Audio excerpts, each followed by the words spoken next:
Right, it's been a little while, so we're back now.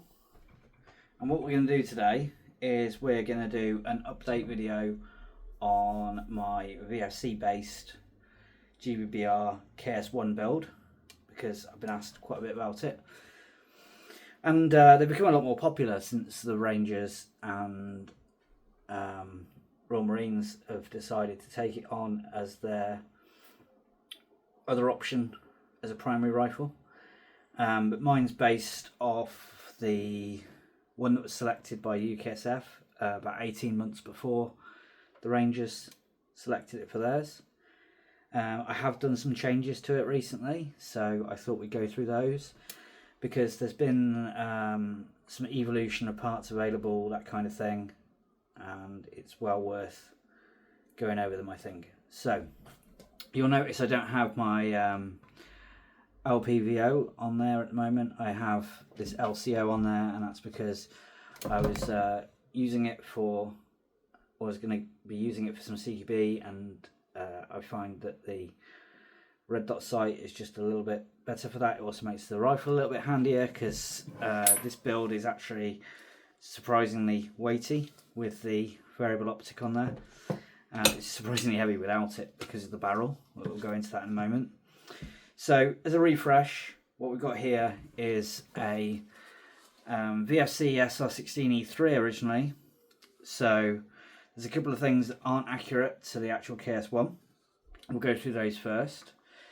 Because it was originally an SR16, we have got the incorrect selector and the ambidextrous bolt release on the KS1 is vertical like this, not horizontal like on this SR16. But at the time I got this, which was a few years ago now, this was the closest you could get, and still is for VFC platform. I'll go into an option that's available now after we've done the build look at. That wasn't very good English, but there we go. But there is now a gas blowback and an AEG option that's got the correct lower receiver and furniture. In fact, there's a couple of options depending on the platform you choose. So this one, obviously SR16 base. On my last video I had the Airsoft Artisan URX6 KS1 rail. Now this is an Angry Gun KS1 rail, and the reason why I switched primarily is because the Airsoft Artisan has a threaded rail that doesn't have an external barrel nut, and that means you have to time this, and I was finding that even timing it with shims and what have you, it was still capable of twisting loose. So I always used this RSA from Magpul to clamp the rail to the receiver so it didn't twist. With the Angry Gun rail, it does have a barrel nut that goes down, so you don't need to do that, because you can tighten it right up, not requiring time. The real KS1 actually has a notch in the upper here, corresponding with a tab from the rail that locks in, so and then the barrel nut goes down the same as the Angry Gun one does. I think the Angry Gun rail is a little bit lighter as well, which is nice, because as I'll be telling you in a minute, the barrel in this thing is actually extremely weighty. So the rail was one of the first things I changed. When I got the SR16, obviously it had the gas tube hop adjust, which I couldn't use with the Airsoft Artisan rail because, again, it was all solid up here, so the gas tube adjuster couldn't go through. So I was running a normal VFC M4 hop that could be adjusted prior to fitting the rail on with the roller nut underneath. When I fitted this rail, I also changed, if I remove the magazine, I also changed to a quad Magnus hop unit and hop rubber, which enables you to adjust the hop from within the chamber just by putting a key in, an Allen key in, and pulling or pushing, which makes it a lot easier to adjust the hop if you need to with a change of ammunition. Though I don't generally adjust my hops once they're set, but if I do decide to change ammunition, that's an option. So what does the VFC SR16 actually give you that you that is good? Is one thing is it's the V3 system. Mine is actually a V2.5, but it's got most of the V3 upgrades. The SR16 actually comes with a steel bolt carrier, which is nice, which is also marked with the Knights Armament logo, just by my thumb there. It comes with the correct rear sling mount, which is nice. I changed my pistol grip out. It comes with an A2 style pistol grip, which no one likes.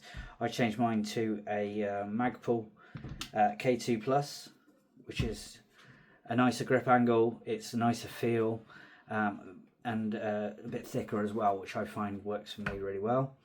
The stock that came with it was a crane stock, which I changed to the Magpul CTR. This is actually a PTS CTR. I changed the rail, obviously, and what I've also added now is a custom machined KS1 13.7 steel barrel, which gives you the correct weight and balance, but it does mean that it's quite weighty because it is a thick bull barrel.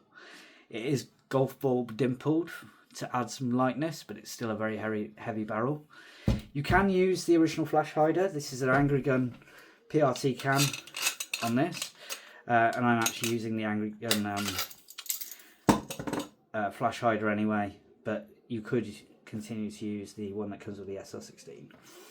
I'm using a standard SR16 gas block and gas tube, which obviously no longer actually adjusts the hop because it's all done with a Magnus hop from the chamber. It does have the Stoner rifle markings on it, although realistically just here on mine it did say SR16E3, obviously with the paint it's covered it, but that should actually be KS1 rifle, so I will get that engraved at some point. It does come with the correct trigger guard, although some people may want to change that out anyway, it depends, but I quite like that trigger guard. Another thing I've changed personally is I've gone to a BCM Gunfighter charging handle. It does have the Knights Armament logo on the upper rail, which is nice detail. Ordinarily, obviously the SR16 comes in two lengths from VFC, either the CQB, which is a 10.5 inch rifle, or the 14.5 carbine, which this started life out as, and it's an alloy barrel, which I changed out for this steel KS1. But if you want to get a KS1, you can. Another option is to keep a 14.5 barrel and actually have a 3D printed PRT suppressor that's countersunk to bring the barrel length down, or you can get a machine, your barrel machined down, or a new barrel, which is what I've done. I was fortunate to pick that one up quite nicely. I have got a QD sling swivel on there at the moment. I don't know whether I'll stick with that, and I use, as I said before, I use the RSA. The sling I use is a bareback FLS sling, which are extremely nice slings. They are used by the forces that use the rifle, along with a couple of other options, but I use this bareback one. I've been using them for years since they first prototyped them. I know the guys at Bareback, so that kind of helps. And I've also got a multicam black version as well, which is used by the dog handlers in Hereford. So I did use a different PEQ for a while, but now I'm back on the LA5. This is a replica LA5. It's an Element 1 that I've just changed the colour of slightly, and I am using real pattern generators on the front, and that's a real Surefire 600U. It's the Ultra that I've mounted onto a Haley Strategics offset mount, and that works really well because it pushes it right up against the PQ, keeps it away from the bottom, so if you are gripping down here anywhere, you have got a little bit less bulk there. And I'm using a replica dual switch on there. I just put a little bit of sniper tape around there just to keep the wires out of the way, but that enables me to switch on the light, but also the laser box as well. And I use a BCM Gunfighter vert grip that I don't actually use as a vert grip. I use it more as a hand stop, so that I know where to place my hand each time. It's always in a common place, which also means my thumb is ideally on the switch for the laser. It does mean I have to throw my hand to use the light, which I like because it means you don't get accidental discharge on a white light. You have to purposefully move your thumb forward. As I said, I'm currently using a replica of the Leopold LCO sight, which is actually a really nice replica red dot. Takes the recoil no problems. Internally, apart from the hop-up change, and I changed the inner barrel to a unicorn inner barrel, the rest of the system is on stock internals, with the exception of actually the other day I put a Waldo Customs Snappy Boy recoil spring in there. This is the original spring, but this is the Waldo packet. I put that in there because it's actually giving really nice recoil on this with the steel bolt carrier. It gives a nice sharp shock. So I'm going to give that a try, especially for summer, but apparently they run really nice in the winter as well. We'll see. But everything else, internally wise, is completely stock VFC. So if I just show you the bolt carrier, if we pull that back, obviously with the ambidextrous bolt catch, you've got the left hand side, you can lock the bolt to the rear, and the right hand side, the paddle seat releases the bolt. And as you can hear, that new recoil spring really snaps that bolt nice and solid. The trigger on the VFCs, as always, is exceptional. This one is completely stock, and as such there's no take up. It's a solid trigger. You bang on the wall, pull ever slightly, it's probably about 4.5, maybe 5 pounds. Nice clean brake, and the reset is very tactile, very solid. You can really feel it, and good audible click too, and it lets off again. So VFC triggers are exceptional. I think the MCX is the nicest trigger, but these are actually really nice too. I keep my stock in this halfway position because with body armour it really works well for me.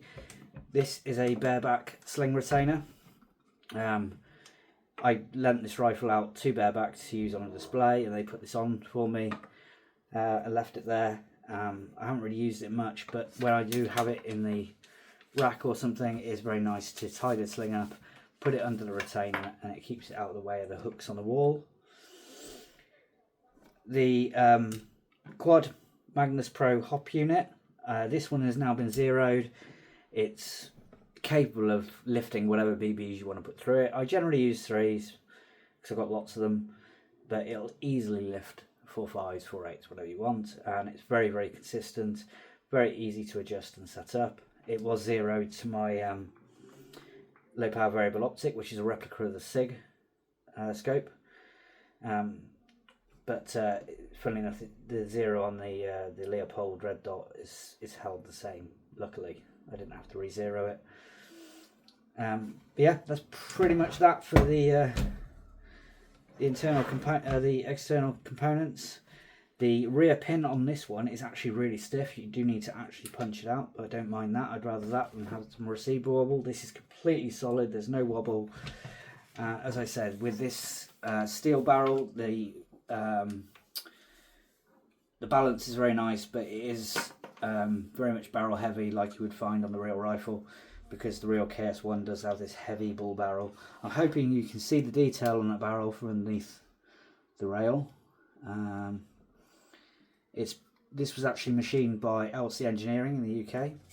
It was done for a friend of mine who just found it was a little bit too weighty, and he went with an aluminium version for his, so I had steel one off him. I was quite fortunate in that I was able to get it off him at a good price.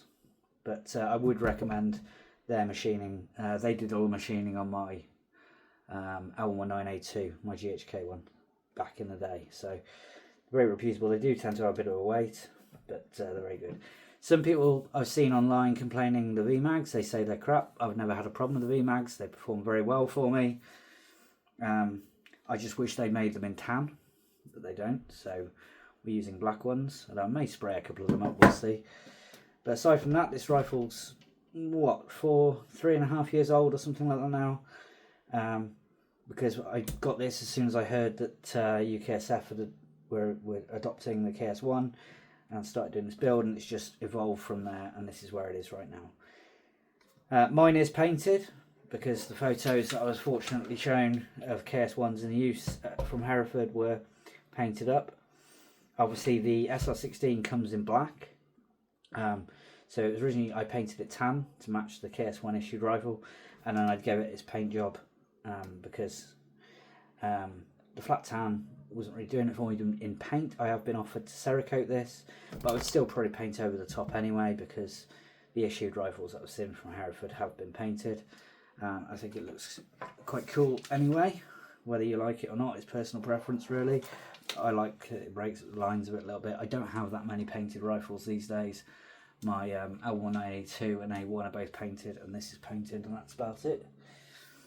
In regards to other options currently, so if you do not want to do a VFC build like this, but you still want a gas blowback KS1, you can either get an MWS with the Angry Gun conversion kit or a full Angry Gun KS1, but they will set you back over £1,000. It is a very nice kit, but it will set you back over £1,000. Or your other option, if you want to save a bit of money, is that the company WellPro from China have now done a complete KS1 and KS3 in both gas blowback and AEG, and they actually have the correct furniture as well, including the notched upper, the anti-rotation notch.